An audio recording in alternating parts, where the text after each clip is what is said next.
Hello Internet, I am the Hero of Julios once again with another One Piece card game video. I've decided to try something new. I've seen others do this with other card games and stuff, but with the upcoming OP3 booster pack Pillars of Strength coming out, and seeing as though we are in the pre-release portion of the set's release, I would like to start talking about the individual cards found in this set so that when I do my box openings, I really only have to talk about the SRs that I pull. So I'm going to start by saying a little disclaimer that I am not an expert card game player. I do pretty well at my locals, but I'm not, a consistent first placer. But it's still, fun to get an opinion on cards on the individual level rather than just talking about an undefeatable, Akainu deck that sweeps your locals in a single night. So without further ado, let's start off with the red cards. Starting with, of course, the leader card for red, Portgas D Ace. Honestly, this card feels like a one-man show, focusing way less on your characters and going more for an event-themed Ace, just kind of on his own, searching for the infamous Blackbeard who killed off Thatch in the middle of the Whitebeard pirate crew. I would say this deck is supported well by Izo and Buggy, both who search for Whitebeard cards and for event cards respectively, as well as the impressively powerful Flame Emperor, a card that will KO a 8,000 power or less and give your leader double attack and give your leader 3,000 power. If you're playing this on turn 10, you can give all three of your remaining Dawn to Ace and have a hefty 11,000 power swing with double attack. So it's a great card, but overall, I feel like his alt art is going to go for a lot because of how popular Ace is as a character. But with Whitebeard and Zoro still being as powerful as they are and only getting stronger thanks to this set, I don't think Ace is going to be any higher than maybe high B, low A tier as a card overall. Before I go into the non-leader cards, I'm going to start with the vanillas. These are the cards that have no special abilities. We get two for red in this set. We get Speed Jill and Nemul. These guys are just 4 cost to play, 6,000 power, 3 cost to play, 5,000 power respectively. They both have 1,000 counter. They're going to be great in sealed play when you're doing your pre-release, but overall, unless you are running a Whitebeard Pirates deck, they're just flavor.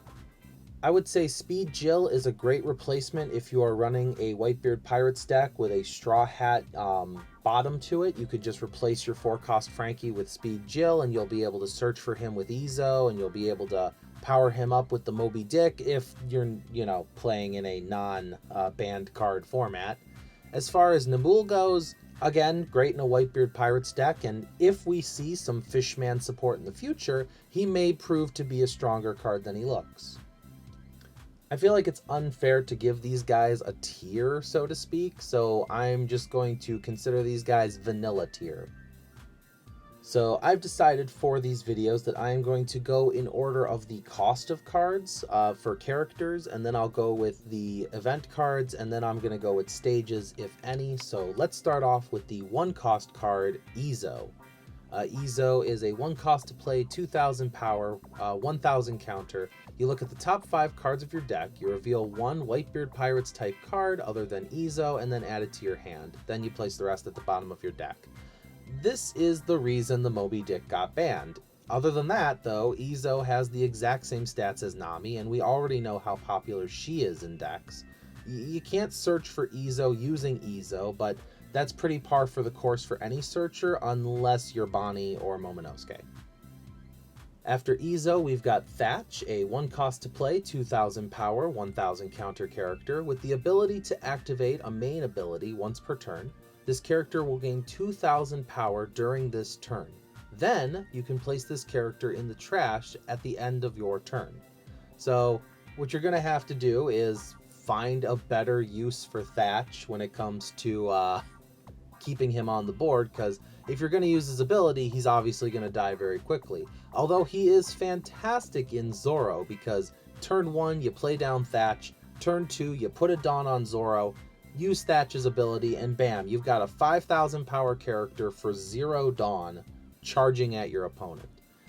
But if you team it up with something like, say, the Marshall D. Teach here, you may be able to find a way to get around Thatch's ability. I mean, he's still going to get KO'd, but you could use it to your own advantage. Honestly, it's probably the reason why these two cards are designed the way they are, is to work together, but I'll talk more about that when we get to Teach himself. Finally, for our 1 costs, Buggy comes along and provides us with a 1 cost to play, 3,000 power, no counter. However, he does provide us with the unique trait of being immune to slash attribute characters and leaders. This means enemy Zoro cannot get rid of this Buggy using, his leader. He would have to use one of his other cards, and, he can't use his Rush Zoro on it either. This might be something that he has to put a Dawn on his Namis or his Dodons to take care of, or something along those lines. But other than that, this Buggy is a great searcher. He looks at the top 5 cards of the deck and reveals up to 1 red event card and adds it to your hand. Then you place the rest on the bottom of your deck, same as every other searcher. What makes it a great combo with Izo, though, is in this Ace deck that is going to be using both event cards and mostly Whitebeard Pirate event cards, because Ace is a member of the Whitebeard Pirates. I would say overall, if I was going to give these guys tiers, I would say I would make Izo probably an A tier, same with Buggy, just because searchers themselves are always appreciated cards. Thatch, I'd probably make him a C tier card, considering he gets rid of himself, but if you combine him with the right things, he might be stronger than he looks. Moving on to the 2 cost red cards, we've got Haruda, a 2 cost to play, 3,000 power, 1,000 counter. With the activate main, give up to 1 rested Dawn card to your leader or one of your characters. This is the exact same ability as the Nami from the red starter deck, and as someone who frequently uses that card, I think this is a great card. It effectively makes your cards cost 1 less because you're able to use that Dawn and attach it to someone else, giving them more power to swing. Dawn that you would have used if you didn't spend it, you would have already attached it to someone, so having a couple of these in your deck, especially because he's Whitebeard Pirates, would allow Izo to search for him and allow you to make Whitebeard a 7k swing instead of his usual 6k. Overall, I think this is a pretty decent card. I don't know how much it's going to see play in this more rush than control meta, but I don't know. After that, we have Fosa, a 2 cost to play, 2,000 power, 1,000 counter with blocker. Last set gave us Blenheim as a 2 cost to play, 3,000 blocker, and Fosa may have 1,000 less power, but he is a blocker who also has counter, and we know how much Whitebeard loves his counters. If it weren't for the Moby Dick getting banned, I don't think this guy would be seeing any play, to be honest, as Blenheim becomes a 5k swinger. But with the boat gone, Fosa's a better choice thanks to the versatility of being either in hand or in the field. And finally, Blamenko, a 2 cost to play, 3,000 power, 1,000 counter, Dawn 1 when attacking, give up to one of your opponent's characters minus 2,000 power during this turn. Will this be good? I'm not sure. He has Tama's ability as a when attacking power, but can he survive long enough to use it? I don't think he has a place in a Whitebeard deck, but Ace with his Fire Fist card or other red decks with Jet Pistol might be able to find a use for him in their decks. Overall, I would probably put Haruda in the maybe low C, high D tier, but Fosa and Blamenko, I'd probably just put them C tier. Blamenko does have a nice ability that does pair well in tandem with Red's KOing based on power ability, but Fosa is just a blocker. A blocker is appreciated no matter how small, so. Now that we're moving on to the 3 costs, I do want to apologize because I'm pretty sure I'm going to pronounce his name wrong, but this is Curiel. 3 costs to play, 4,000 power, a counter of 1,000. This character cannot attack the leader on the turn in which it was played. Dawn 1, this character gains Rush. Team this card up with Haruda and you have a 5k Rush with only a 3 cost on him. But unlike the 3 cost to play 5000k Rush Zoro, you have a counter power while in hand. Honestly though, it's not that interesting. Zoro from set 1 is a 5k with Rush that costs 3 to play. Curiel is a 3 cost with 4k, but if you give him a Dawn, you gain Rush, so thanks to Haruta, they are roughly the same, but this character can't rush into a leader. It's a good control card, but I don't see myself using him at all. I'd probably put him in D tier. On the other hand, Garp here, Monkey D. Garp, he looks like he's gonna be great. A 3 cost to play, 5000 power. When attacking, play up to 1 red character with a cost of 1 from your hand. No Dawn is needed for his ability. You can drop down that Nami to search for your Sunnykun, or a Sunnykun to increase pressure. You'll have 5 or 6 Dawn depending on when you used him or who went first. Despite not having any counter, this card makes a pretty good threat. Keep in mind, it's any 1 cost red character. So if Garp swings, you could drop down a Tama to weaken something that he is already swinging at. And our final red 3 cost card is Lim. 3 cost to play, 2000 power, a blocker who during your opponent's turn, when this card is KO'd, give minus 2000 power to one of your opponent's leaders or characters. I'm not very far in Odyssey, but I think Lim's pretty cool, and a blocker who works like a mini counter looks pretty good to me as well. Imagine weakening a Eustace Kid so that he can't swing twice. I think this is good against aggro decks like Zoro, but it's not going to be very strong as a late game card. Overall, looking at the 3 of them, I will not take back what I said about Curiel. I think he's gonna be a D tier card. Lim, I'm starting to think I might need to make my own blocker tier for blocker characters, because just blockers have their own kind of rules and desirability to them. And then I think Garp is an A tier card. I think he's gonna be really useful. Moving on to our 2 4 cost cards, we'll start with Adio. 4 cost to play, 5000 power, 1000 counter. Dawn 1, when attacking, your opponent cannot activate blocker of characters with 2000 power or less during this battle. For 1 Dawn, he has the same ability as Shanks from set 1, which is nice, but due to being an Odyssey card, he can't be searched for, which unfortunately weakens his chances of being picked, unless for some reason Odyssey gets a ton of support in the future. You know who does have a lot of support though? Marshall D. Teach. 4 cost to play, 6000 power, there's no counter to him, but when attacking, you may trash 1 red character in play with 4000 power or more. Draw 1 card, then this character gains 1000 power during this battle. So, without spending a single Dawn, a 4 cost character who can become a 7000 power for no Dawn. But why would I trash my red character, you ask? Thatch is already marked for dead after using his ability, so you might as well do him in yourself, right? It's his fault for finding the fruit that you wanted, right?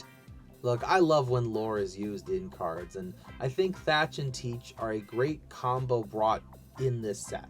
Not to mention, you also get to draw a card, so even by losing Thatch, you're not losing card advantage because you're getting an additional card. Teach would be a very strong choice for Zoro decks, as thanks to Zoro's ability, you can make almost any of your characters 4000 power without even really sweating it. So yeah, by all means, add Teach to your deck. Maybe not a full play set given that he has no counter power, but maybe run 2. Overall, unfortunately, I would say Adio is definitely a D tier card just because he can't be searched at all. Maybe C tier because he ignores blockers. But Teach is hands down an A tier card. I think he's going to be a great one that's going to see a lot of play in Zoro. Perhaps in a few ace decks, maybe, because it'll be easy to put a Dawn on your buggy and then have Blackbeard swing him down. The only 5 cost character coming to red this set is Marco. 5 cost to play, 6000 power, 1000 counter, an on play that only works during your turn. KO up to one of your opponent's characters with 3000 power or less. You can team this up with Flamenco and you could take out a 5k in one turn. However, what's more amazing is the fact that he has the on KO, you may trash one event card from your hand, play this character from the trash, rested. I didn't really know Marco was so popular as to obtain, not only another great card, but also another alt art. Just like the set 2 Marco, there's a way to revive this big old phoenix, and this birdie benefits from a deck of events rather than a deck of Whitebeard pirates. But if you put him in your ace deck, you're going to have a lot of events to work with. So this Marco was designed to work more with ace than Whitebeard, but that's not going to stop people from putting him in Zoro. Honestly, I think this will probably be an S tier card, especially since he doesn't even have the drawback of no counter.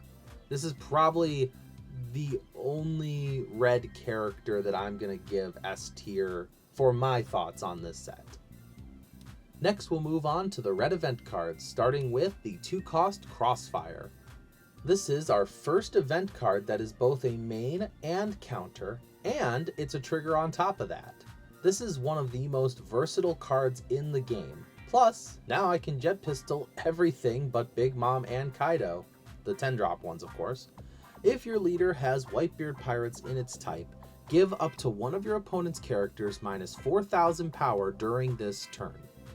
So you can take anything and drop it down into the wonderful range of Jet Pistol.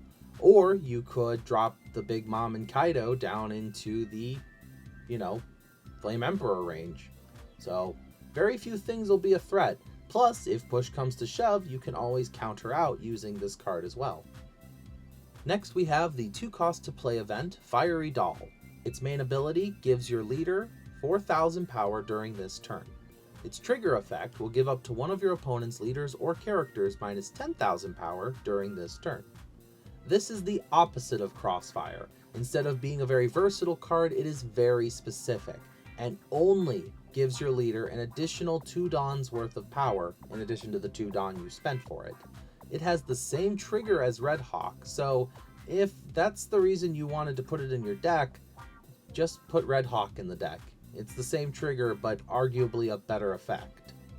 Now this card I have been talking about in my locals pretty much since it was announced in Japan. The 3-cost to play Fire Fist. Main effect, you may discard one event from your hand, KO up to one of your opponent's characters with 5,000 power or less, and up to one of your opponent's characters with 4,000 power or less.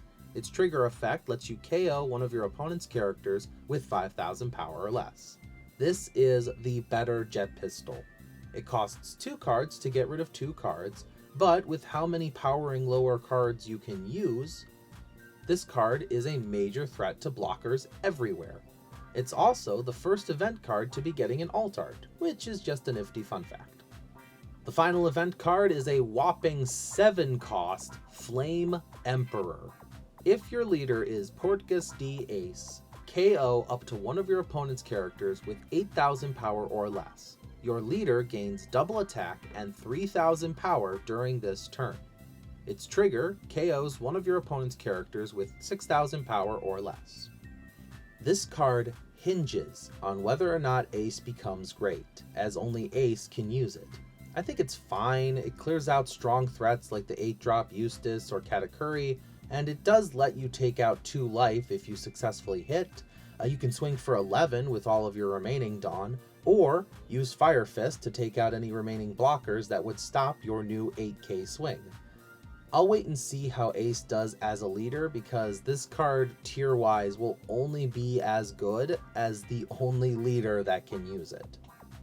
Overall, for the other ones though, I would say I would give Crossfire probably an A tier, Fire Fist also an A tier, and then Fiery Doll, I'm gonna go with a D. Giving your leader an additional 2,000 power sounds great, but it's not that hard for guys like Whitebeard to counter their way out, not to mention the numerous amount of counter that Blue has available to them.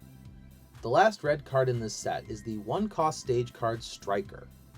Its main effect costs 2 Dawn. You may rest this stage, and if your leader is Portgas D Ace, look at the top 5 cards of your deck. Reveal up to 1 event card and add it to your hand. Then, place the rest of the cards at the bottom of your deck in any order. So it's 2 Dawn to search for events, and basically works as a second draw every single turn.